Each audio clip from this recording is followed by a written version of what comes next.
Hello,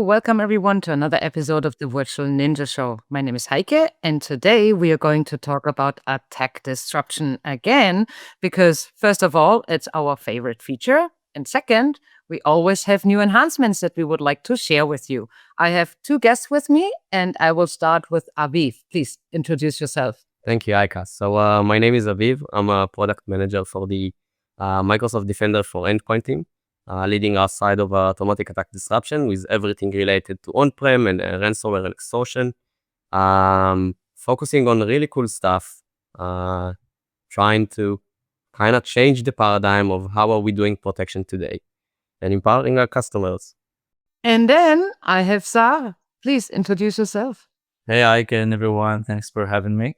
Hey, I'm Sahar. I'm a senior security researcher here at the Microsoft Defender for Endpoint, and specifically in the attack disruption team. We're working on cool stuff, cool features, mainly to stop advanced threat actors. And yeah, having fun doing so. This is pretty cool. So today there is now new protection, new containment that we are going to talk about, right? It's mainly about domain users, domain admins. I will start with you, Sarah. Like, how did the research start about this topic, and how did you then get to what do we need to do in order to contain, stop that attack? So it's actually very interesting because what we do, one of the things we like to do is to do postmortems for high-profile attacks.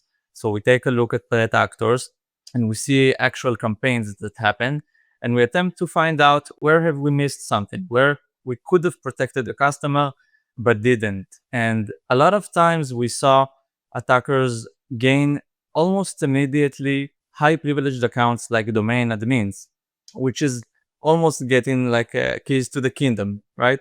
And we thought we really needed a way to battle this thing because it was so common and it's so easily obtained that we had to figure out a way on how to stop it and make life harder for the attackers so they could not get these credentials so easily and abuse them as easily.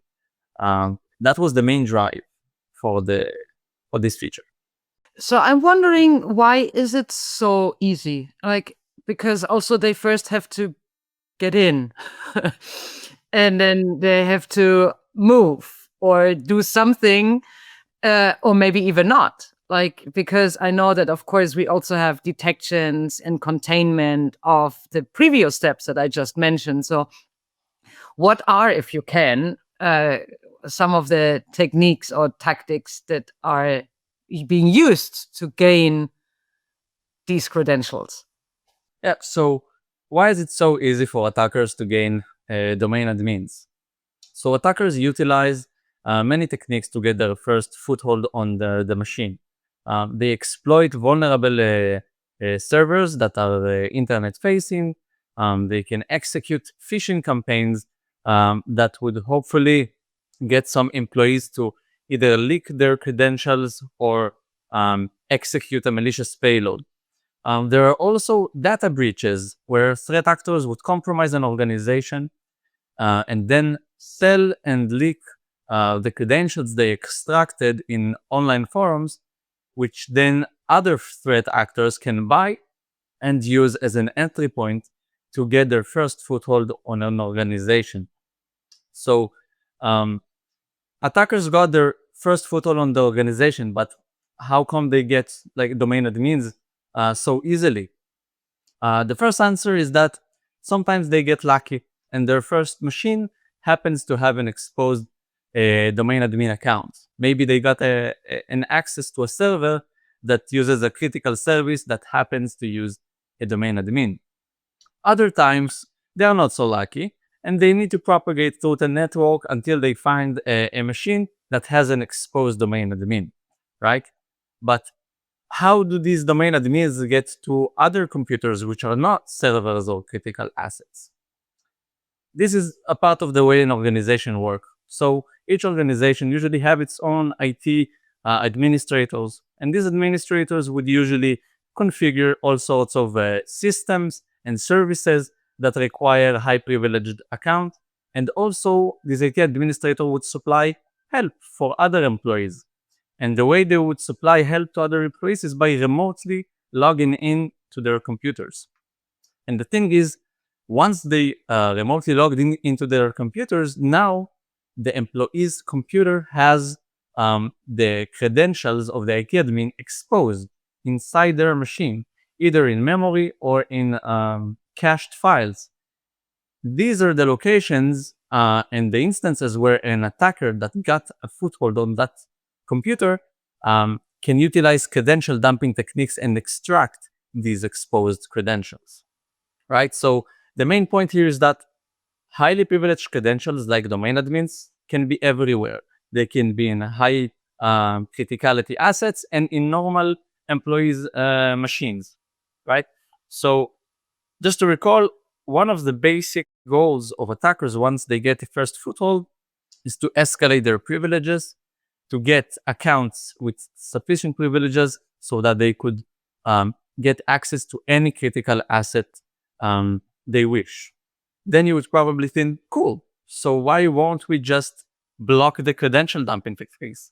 Block the attackers from extracting these exposed credentials, right? So we do.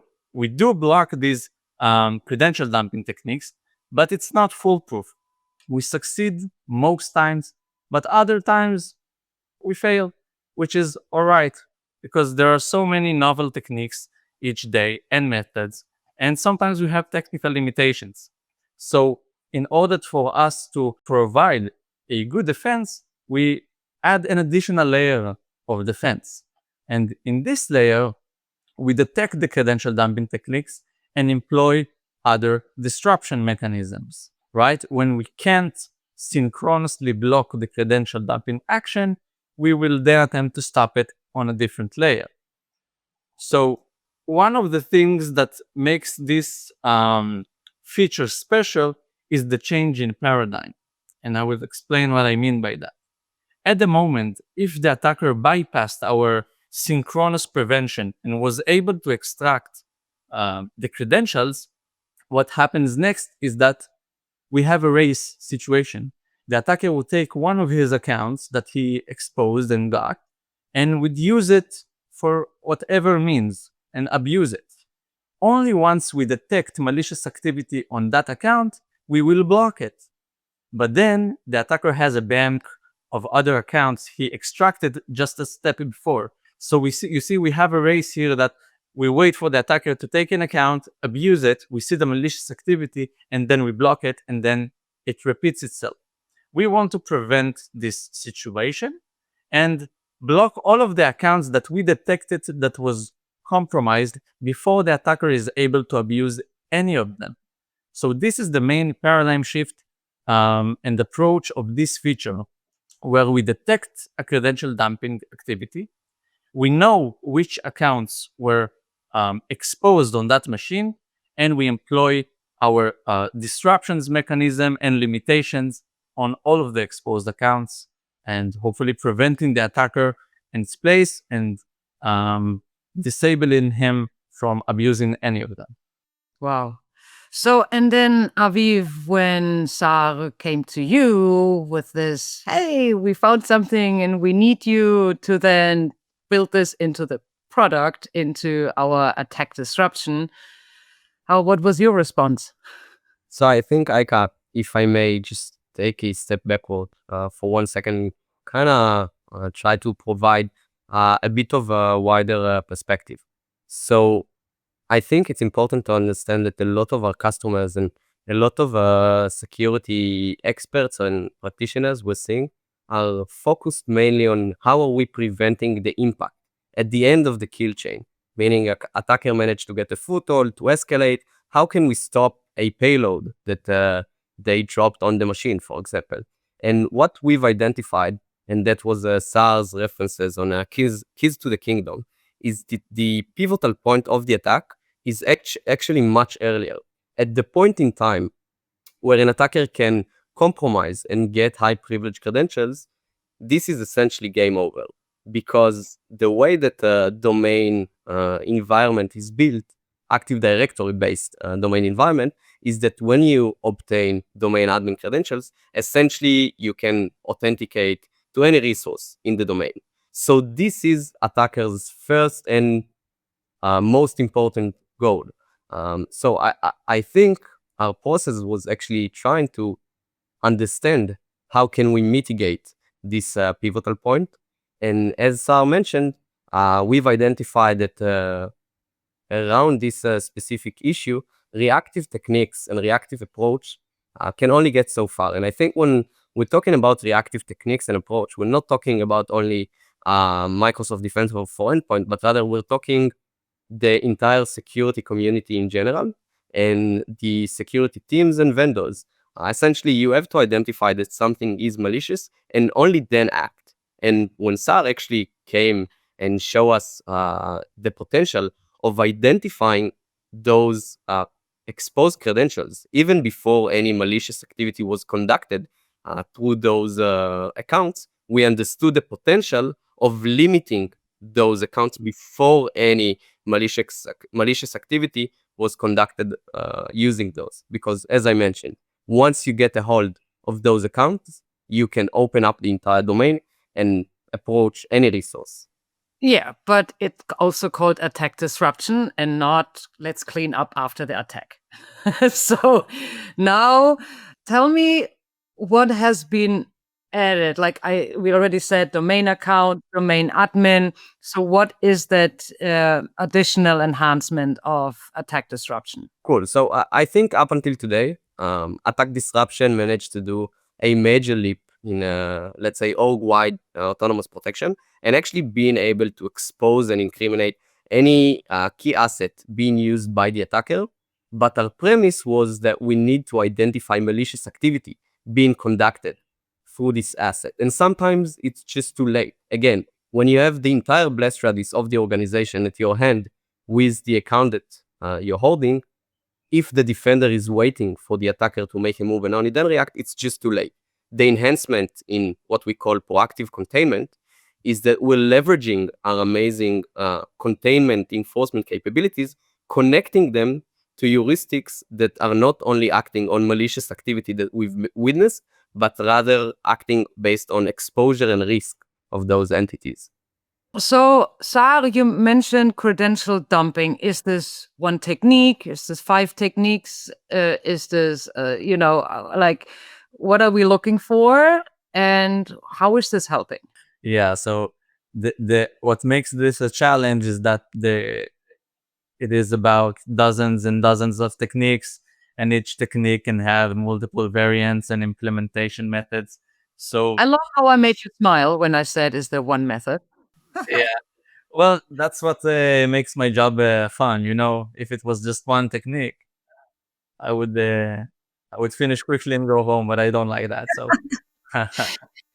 So yeah, we have dozens and dozens of techniques, and each of them can also target different type of credentials. And the interesting part is that we can and try act on each type of credentials according to its expected behavior and operation. So we employ lots of different logics to be able to operate correctly for each type of credentials that we either disrupt or understand if they are exposed or not.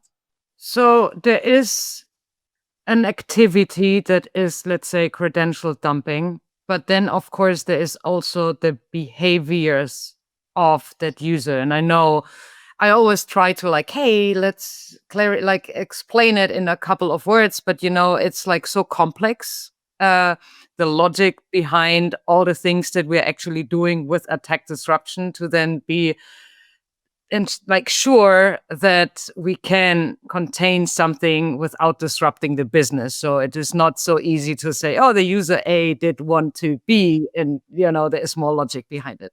I like that you mentioned that, Heike. So I can actually simplify what we are looking for, how we try to detect it, and the entire process from end to end. So an attacker would gain an initial foothold on the machine, right? And he would try to escalate his privileges so he could go on and get his achieve his goals, whatever they might be. And for that, he would employ some of the credential dumping techniques we just discussed. So what we do is we employ high fidelity signals that allow us to detect these credential dumping techniques. So we have a lot of teams that creates detections to exactly detect these types of techniques. That's one thing. The other thing is to have a map of every exposed credentials we have per machine. So we employ some logic to understand what credentials and what accounts are exposed and on which machines. That way, we can correlate and match a high fidelity signals of credential dumping with our map of exposed credentials, credentials that we know that are at risk. And what we do is we combine these two, and once we have this information of a credential dumping behavior with highly exposed credentials on that same machine, we can now provide an insight that says these accounts are highly likely to be obtained by an attacker and are now just waiting to be used. So we leverage that insight into our automated attack disruption. And then we proceed to send specific policies that act on these accounts. So we differentiate between malicious activity and malicious sessions as opposed to benign ones. And this is our way to employ this disruption, but without interfering with the business continuity or add unnecessary friction for the customer. Because this can cause some friction, but our special policies reduce this impact. And one additional important thing is we target the very highly privileged accounts, the domain admins, and ones like that. So That brings me to Aviv, the question. They don't need to configure those accounts. I would assume that we have that insight that this is a domain admin account or this is a hype. Or do our customers now need to go somewhere in the portal and specify what account to look for? No, so essentially, as a guiding principle in disruption that we like to follow, we try to keep everything on by default and out of the box to make sure that our customers doesn't need to configure manually anything. Of course, they can decide which users or entities they don't want us to act on and exclude those, but they don't need to proactively configure which users do they want us to detect and etc. So at the end of the day, we have our pre-populated logic that understands which users, in this case, are both at risk and with high privileges, meaning they can compromise a lot of different resources in the domain. And we identify those users and act on those only. So we talked a lot. And I would love to go into a demo, but can we quickly summarize the key points that we just talked about? Yeah, of course. So I think we understood that our research team identified what we call domain compromise as the pivotal point in the attack, meaning at that point in time, when attacker can access any resource in the domain, this is essentially game over. Mostly because this increases and enhances the imbalance and the asymmetry between defenders and attackers that already exist, meaning defenders has to stop every attempt while attackers only have to succeed once, and now they have much more opportunities and much more attack paths in hand. And we've understood that they are doing so, and they try to achieve that by compromising high privilege credentials, usually domain admins, that provide them with this access. As Sahar explained, there are essentially dozens, even hundreds of techniques that will enable attackers to compromise those domain admins. And will challenge our ability to prevent all those different techniques. And that leaves customers and SOC teams running after those accounts and waiting reactively for something malicious to happen, only so that they will be able to react afterwards. But this is often too late. And with our new capability of proactive containment of high privilege users, we are able to identify this before any concrete damage was done and pre-contain those accounts ahead. Yeah. Thank you, Aviv. And now let's go into the demo. All right. I wanted to show you this demo for two purposes. One is to help everyone visualize where exactly does this new capability occurs. How does the attacker face it? When does the attacker face it? And when do we try to actually operate? And also to see with our own eyes what the attacker is trying to get and what we prevent him from getting and abusing. So for the purpose of this demo, we assume breach, which means we assume the attacker already gained a foothold on a certain machine in the domain. And to simplify things, we will log in with an RDP to the victim machine. All right, so here we are in the victim machine. Imagine that this is actually a computer that the attacker compromised and now has access to it. First, let's show you what the attacker has control over. Okay, so the first command I want to show you is who am I? This will show us who is the user the attacker has control over right now.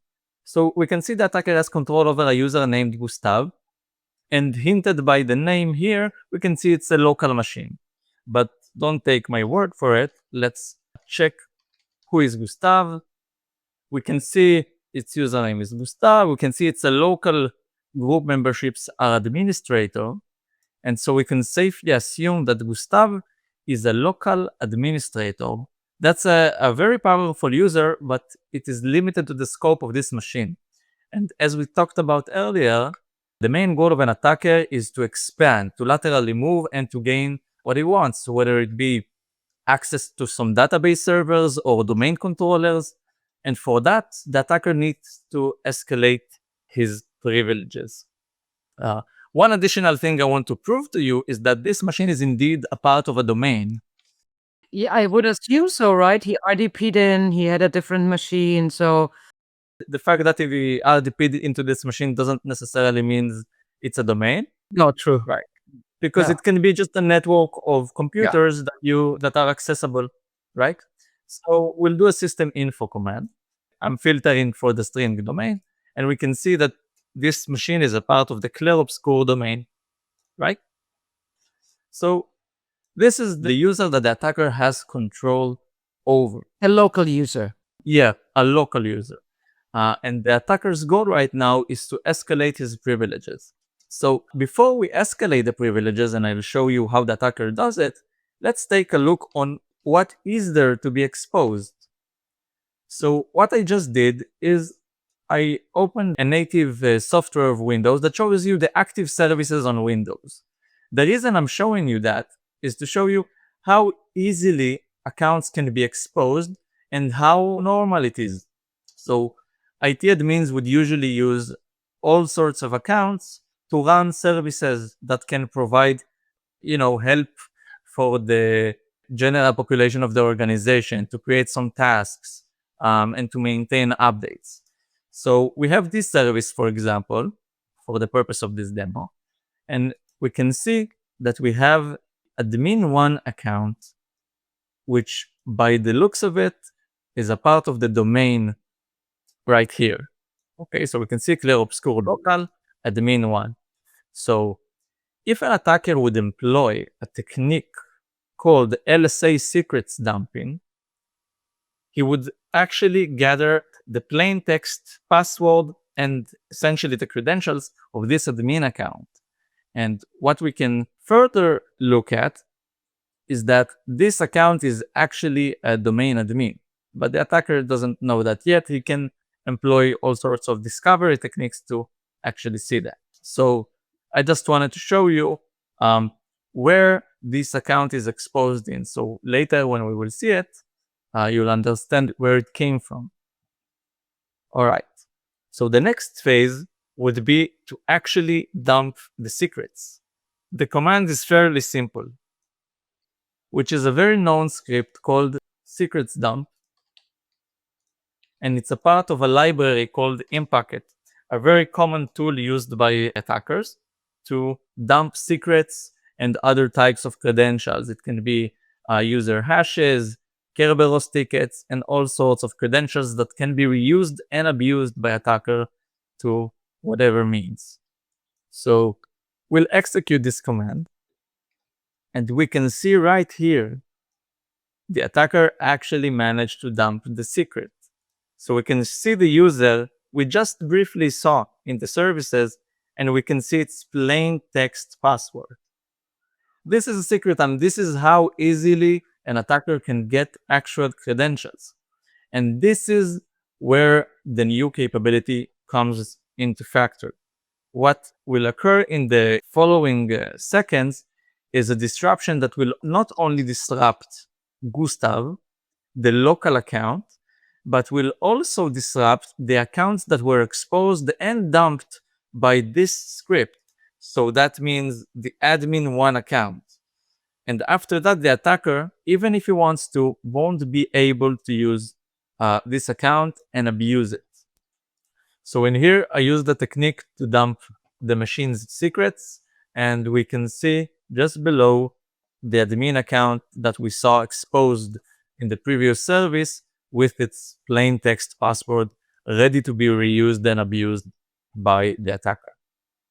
So the next step would be actually viewing what's happening on the portal side. So we've just seen the attacker successfully dumping the domain admin credentials, which was the service account. We've seen the attacker has the plain text password, and he can now abuse. So now we transition to the portal to see did we disrupt these accounts? What did we actually do? And how does it look? So this is the incident page. And here we can see our incident. A human-operated credential dumping attack was launched from a compromised asset. And in parentheses, we can see attack disruption, which hints that we actually operated on this incident. Down below, we can see the details of alerts, and we can see 2 tags of attack disruptions, which correlate with our previous statement, which is we both disrupt the accounts that we have observed as abused, and also the exposed accounts that we've seen, which is the service account. If we'll take a closer look at the compromised credentials alert, this alert shows us the disruption that we initiated on the exposed account. So by observing the timeline, we can see what actually happened and what you just witnessed. So we see a services exit changes the service start type, which is a normal operation of the script we used. And just below that, we can see one user credentials were exposed by credential dumping technique. Opening that will show us the compromised and exposed user, and one click would show us that this is actually the admin1 account. And another fun thing to see is that we have the contain tag, meaning attack disruption was initiated on the exposed account and not only on the one that was abused by the attacker. So and the account was disabled? Yeah. So for this specific account, this exposed account, we initiate a special policy that disables this account for the attacker while maintaining it throughout the organization in benign usages. One additional thing I want to show you is the action center, where you can observe all disruption actions. We can see 2 completed actions, one for our admin account that we just saw. This is the account. And the other one is for the local admin, Gustav, that is also abused. Ah. Okay. So Gustav can't sign in on the local machine anymore? Right. It was a local user account, right? Mm-hmm. Yeah. So it's a local user account, and the attacker can't use Gustav to log into this machine or um, any other machine which has the admin1 account as well. One additional thing I want to show you is how we help our customer use the exposure data. So one of the things we were really eager to add is the exposure information for advanced hunting, so that customers can query all of their exposed credentials and see them just using a query. So we can see that in their detailed roles, we have an exposed credential. And by comparing the seeds, which is the identifier of the user, we can see this is the admin1 account. So this is a convenient method for the customer to query all exposed accounts. Yeah, wow, that was an impressive demo. So, Sahar and Aviv, we are at the end of our episode. Aviv, I will leave you with the final words as you are the feature PM. Thank you, Ike, and thank you for taking the time and listening to this episode. Proactive containment is now available for public privy customers, and we got your back. Awesome. Thank you so much. Thanks, everyone, and see you soon. Bye.